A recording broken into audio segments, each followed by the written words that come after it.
সেই 2007 সালের যখন কারা অভ্যন্তরীণ দিবসে যখন আমরা নেত্রী আন্দোলনকে ত্বরান্বিত করেছিলেন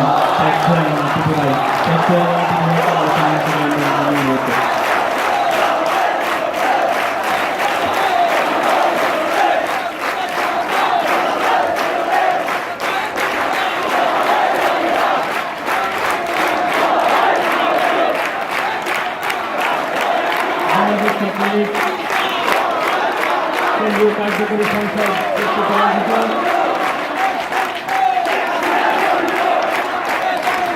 শেখ হাসিনার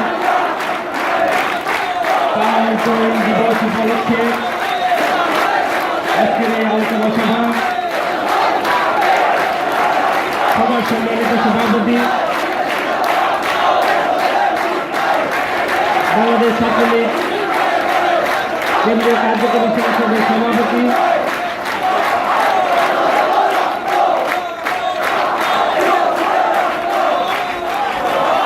আপনাদের অত্যন্ত প্রিয় নেতা জনাব সাইফুর রহমান সোহাগ আজকের এই অনুষ্ঠান পরিচালনা করছেন বাংলাদেশ ছাত্রলীগ কেন্দ্রীয় কার্যকরী সংসদের সংগ্রামী সাধারণ সম্পাদক আপনাদের অত্যন্ত প্রিয় নেতা এস.এম. জাকির হুসাইন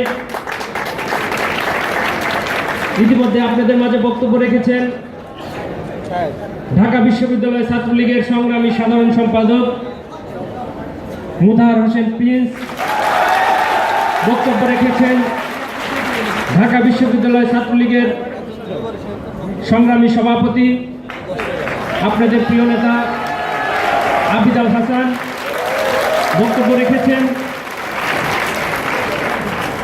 প্রায় 5 বছর যাবৎ যার সাথে কাঁধে কাঁধ মিলিয়ে বিভিন্ন আন্দোলন সংগ্রামে অংশগ্রহণ করেছিলাম কার্জন হলের সবুজ চত্বর থেকে গড়ে ওঠা নেতৃত্ব ঢাকা বিশ্ববিদ্যালয় ছাত্রলীগের সাবেক সফল সাধারণ সম্পাদক সাজ্জাদ সাকিব বাদশা আমাদের কাছে প্রধান অতিথি হিসাবে উপস্থিত রয়েছেন বাংলাদেশ ছাত্রলীগের সাবেক সাধারণ সম্পাদক যুবলীগের সাবেক সফল সম্মানিত চেয়ারম্যান বাংলাদেশ আওয়ামী লীগের সংগ্রামী যুগ্ম সাধারণ সম্পাদক যিনি বিভিন্ন আন্দোলন সংগ্রামে বিশেষ করে আপনারা ইতিমধ্যে জেনেছেন তথাকথিত 111 সময় যার দিক নির্দেশনা এবং পরামর্শকে আমরা অনুসরণ করে মাননীয় নেত্রী দেশরত্ন শেখ হাসিনার বিরুদ্ধে যে মিথ্যা মামলা দায়ের করা হয়েছিল তার প্রতিবাদ করেছি মাননীয় নেতা জনাব জাহাঙ্গীর কবির নানক তার সাথে আরো 2টি নাম না বললেই নয়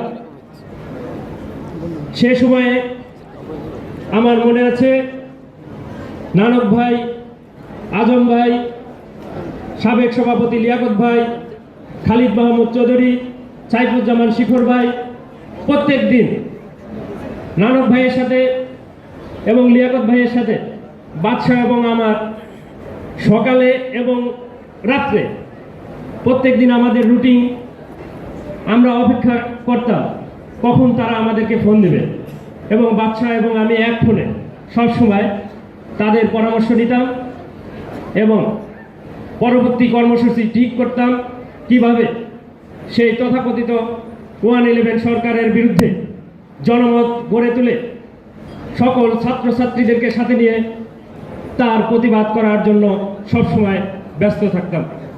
সেই নেতা আজকে আমাদের মাঝে প্রধান অতিথি হিসাবে উপস্থিত রয়েছে জনাব জাহাঙ্গীর কবির নানক। আমাদের মাঝে বিশেষ আলোচক হিসাবে উপস্থিত রয়েছেন ঢাকা বিশ্ববিদ্যালয়ে শুধু শিক্ষক সমাজের নয়, সকল ছাত্র সমাজের অত্যন্ত প্রিয়মুখ অভিভাবক আস্থাভাজন। তার সম্পর্কে আমি দু একটি কথা না বললেই নয়। তখন আমি ঢাকা বিশ্ববিদ্যালয়ের কবি জসিমউদ্দিন হলের সাধারণ সম্পাদক ছিলাম। আমার শ্রদ্ধাভাজন শিক্ষক সে সময়ে থাকতেন ইন্টারন্যাশনাল হলের নিচে যে বাসা রয়েছে, আজকে সূর্য সেন হলের ক্যাফেটেরিয়া যেটা বলে আমরা, আমাদের ক্যাফেটেরিয়ার পাশে থাকতেন। আমি সবসময় আমার ছাত্রলীগের নেতাকর্মীদের নিয়ে হলের ক্যান্টিনে খেতে পারতাম না। আপনারা জানেন 2001 সালের পরে বিএনপি জামাতের সেই নির্যাতনের চিত্র, সেই নির্যাতনের ছাত্রলীগের নেতাকর্মীরা কোনোভাবেই রেহাই পেতাম না। তারই ধারাবাহিকতায় আমরা ঢাকা বিশ্ববিদ্যালয়ের সকল ছাত্রলীগের নেতাকর্মীরা ঠিকমতো হলে যেতে পারতাম না। আমাকে 13 বার হল থেকে নামিয়ে দেওয়া হয়েছিল হলের সাধারণ সম্পাদক থাকা অবস্থায়। যখনই নামিয়ে দেওয়া হতো ছাত্রলীগের নেতাকর্মী সহ আমি এসে পেতাম অধ্যাপক আখতারুজ্জামান স্যার। তার দরজায় করা নাড়তে, ও টিপু এসেছো, আসো ভিতরে আসো। আমি একা যেতাম না, আমার সাথে সবসময় 7জন 8জন ছাত্রলীগের নেতাকর্মী থাকতেন। ভাবি সবসময় আমাদেরকে আমের সময় আম কেটে খেতে দিতেন, চা বানিয়ে খাওয়াতেন এবং বিভিন্ন বিষয়ে পরামর্শ করতেন। আমি এত কথা বলার অবশ্যই কারণ রয়েছে। আজকের প্রজন্ম, ছাত্রলীগের বর্তমান প্রজন্ম, এই সমস্ত আমাদের অভিভাবক শুভাকাঙ্ক্ষী শিক্ষকদের সম্পর্কে জানা উচিত, সেই জন্যই বলছি। বিশেষ করে 111-এর সময় যেদিন দেশরত্ন শেখ হাসিনাকে মিথ্যা মামলা দিয়ে তাকে কারাগারে নেওয়া হয়েছিল ঢাকা বিশ্ববিদ্যালয়ে, সেদিন আখতারুজ্জামান স্যার ছিলেন শিক্ষক সমিতির সাধারণ সম্পাদক, সে সময় নির্বাচিত সাধারণ সম্পাদক। শিক্ষক সমিতির সাধারণ সম্পাদক হিসাবে প্রতিবাদ করেছিলেন। বিবিসি তার সাক্ষাৎকার নিয়েছিল এবং সেদিন সে তীব্র প্রতিবাদ জানিয়েছিলেন দেশরত্ন শেখ হাসিনাকে মিথ্যা মামলায় গ্রেপ্তার করার প্রতিবাদে। আমাদের মাঝে সেই শ্রদ্ধাভাজন শিক্ষক উপস্থিত রয়েছেন অধ্যাপক আখতারুজ্জামান স্যার। আমাদের মাঝে উপস্থিত রয়েছেন বিশেষ অতিথি হিসাবে বাংলাদেশ ছাত্রলীগের সংগ্রামী সাবেক সভাপতি, যার নেতৃত্বে আমরা সবসময় দেশরত্ন শেখ হাসিনার মুক্তির আন্দোলন থেকে শুরু করে সে সময়ে সকল জাতীয় নেতাদের মিথ্যা মামলা দিয়ে বিভিন্নভাবে হয়রানি এবং নির্যাতন করা হয়েছিল।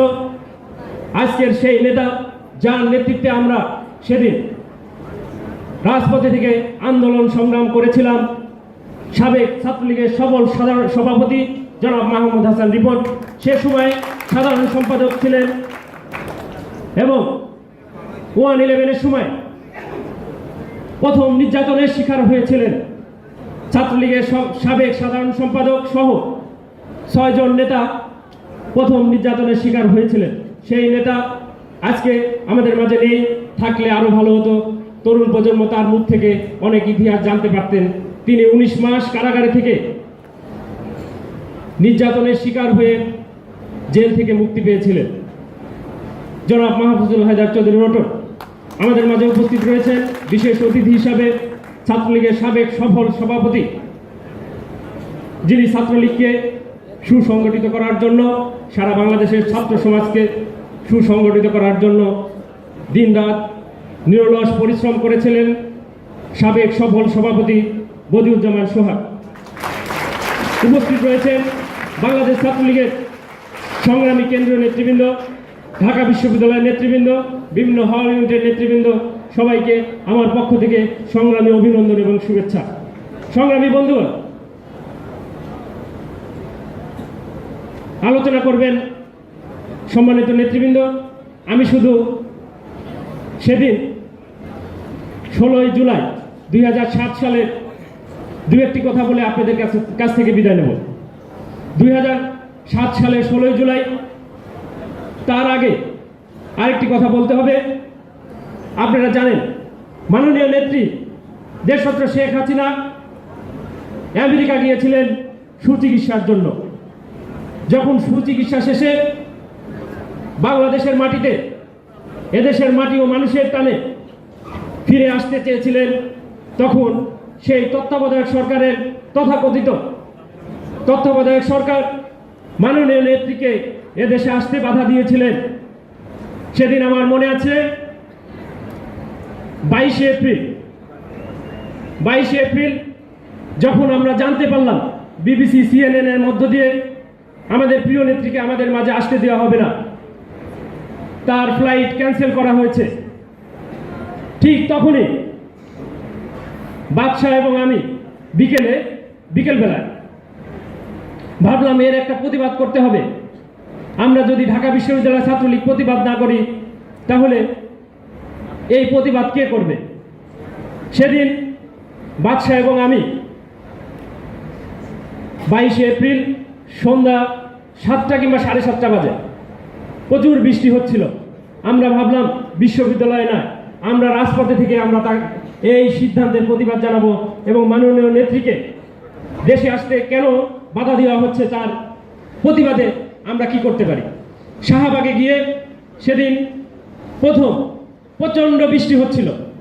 আমরা প্রায় 17 থেকে 18 জন ছাত্রলীগের নেতাকর্মী সে সময় প্রতিবাদ জানাই, শাহবাগে বিক্ষোভ মিছিল করি এবং আমাদের একটি উদ্দেশ্য ছিল, যেহেতু বিবিসি CNN এর মধ্য দিয়ে আমরা জানতে পেরেছি, বিবিসি এবং CNN এর মাধ্যমে আমাদেরকে বিশ্বকে জানাতে হবে যে বাংলাদেশে প্রতিবাদ হচ্ছে, কেন বঙ্গবন্ধু কন্যা দেশরত্ন শেখ হাসিনাকে এদেশে আসতে দেওয়া হবে না।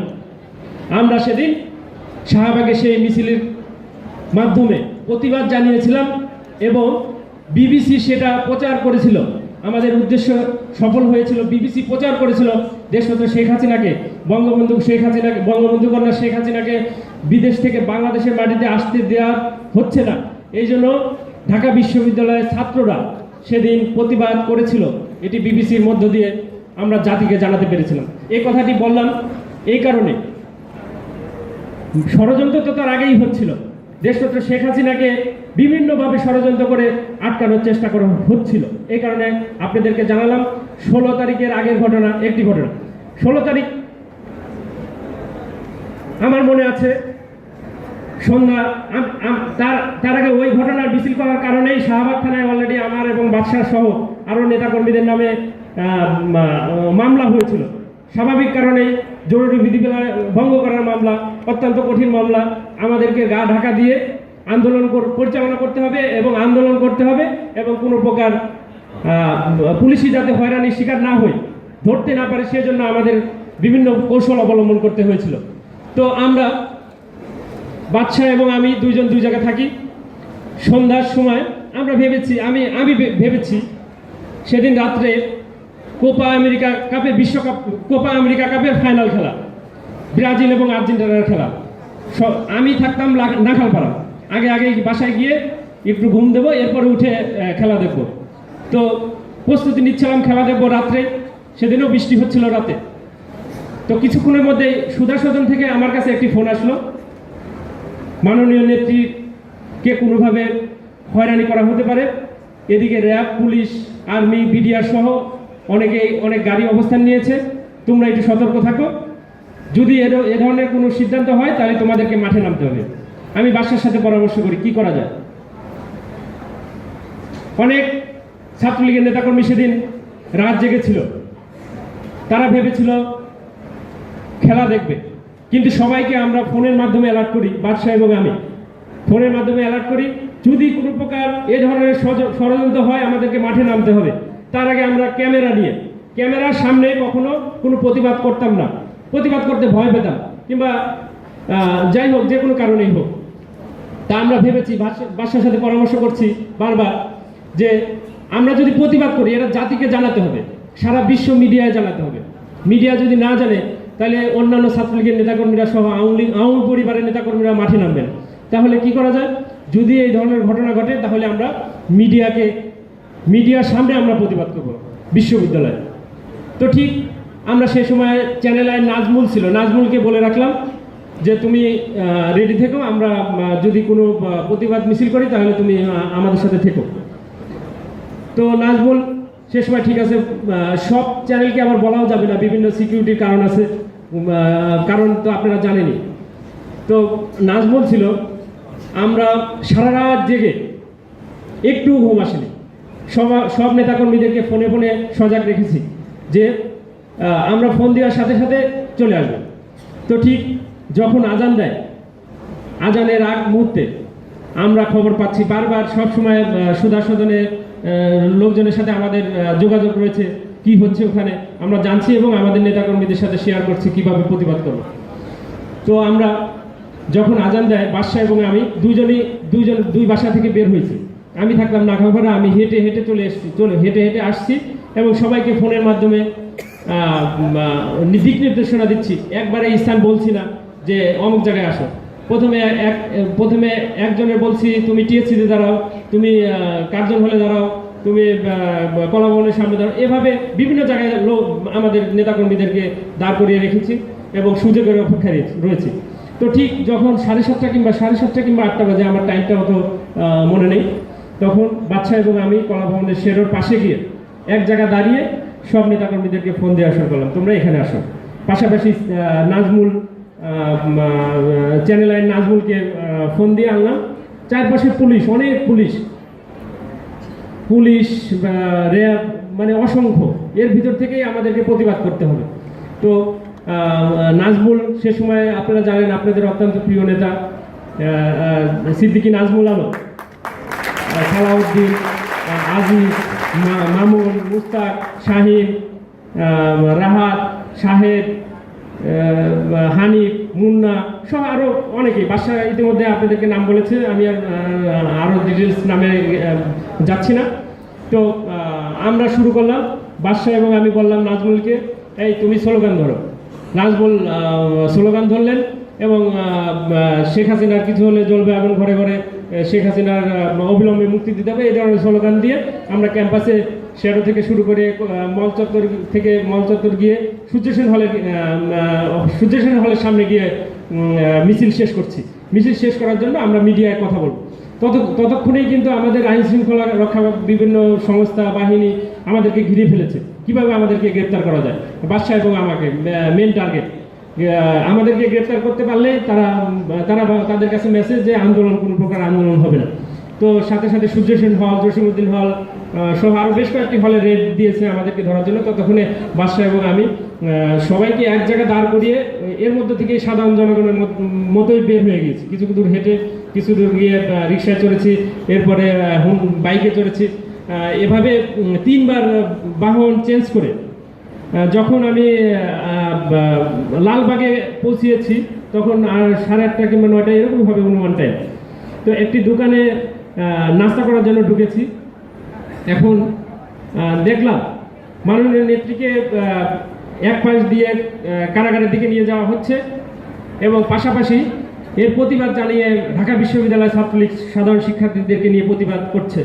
তো এই দুটা দেখার পরে আমি একটি কালো টি-শার্ট পরেছিলাম, আমার পাশে 2-3 জন ভদ্রলোক নাস্তা করছিল, বলছে ভাই আপনাদেরকে তো টিভিতে দেখাচ্ছে, তো এক কাজ করেন, এইভাবে এই গেঞ্জি পরে থাকলে যে কোনো সময় আপনাদেরকে গ্রেপ্তার করতে পারে, আপনাদেরকে এই বর্তমান যে দুর্যোগ পরিস্থিতি চলছে, জাতির এই সংকটময় মুহূর্তে আপনাদেরকে সেফ থাকা দরকার, কারণ সামনে আরও আন্দোলন করতে হবে। একজন সাধারণ আওয়ামী প্রেমী হইতে পারে, এই তত্ত্বাবধায়ক সরকারের বিরুদ্ধে এই ধরনের প্রতিবাদ করতে হবে। তো আমি সাথে সাথে আমার টি-শার্ট খুলে অন্য একটা টি-শার্ট পাশের দোকান থেকে নিয়ে ওই টি-শার্ট ফেলে দিয়ে তারপরে আমি স্থান ত্যাগ করেছি। স্থান ত্যাগ করে এসে পরবর্তীতে আপনারা দেখেছেন আন্দোলন সংগ্রাম হয়েছে, বিভিন্ন প্রতীকী অনশন, বিক্ষোভ মিছিল, আমাদের সবসময় সাথে যাদের পেয়েছি তাদেরকে নিয়ে হয়তোবা আজকে অনেকেই ভালো নেই, অনেকেই মনে কষ্ট। তো এটাই স্বাভাবিক, যারা দুঃসময়ে থাকবে, মাটি থাকবে, তারা পরে বঞ্চিত হবে। যাক, তারপরেও আমাদেরকে মাঠে থেকে আন্দোলন সংগ্রাম বিভিন্ন জাতির সংকটময় মুহূর্তে আন্দোলন সংগ্রাম করে এগিয়ে যেতে হবে। মাননীয় নেত্রীর হাতকে শক্তিশালী করতে হবে।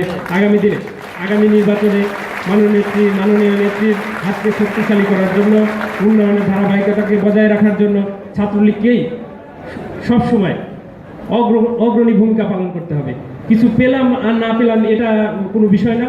জাতির সংকটময় মুহূর্তে দেশনেত্রী শেখ হাসিনার হাতকে শক্তিশালী করার জন্য আবারও যে কোনো সংকটময় পরিস্থিতিতে ঢাকা বিশ্ববিদ্যালয় থেকে সকল আন্দোলন সংগ্রামের সূচনা হবে সেই আশাবাদ ব্যক্ত করে আমি আমার সংক্ষিপ্ত আলোচনা শেষ করছি। সবাইকে ধন্যবাদ। জয় বাংলা, জয় বাংলা।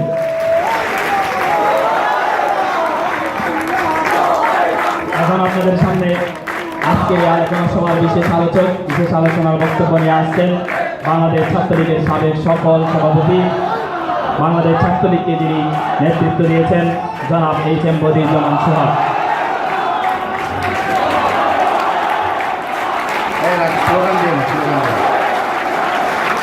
গণতন্ত্রের মানুষ কন্যা স্লোগানটা বন্ধ করো।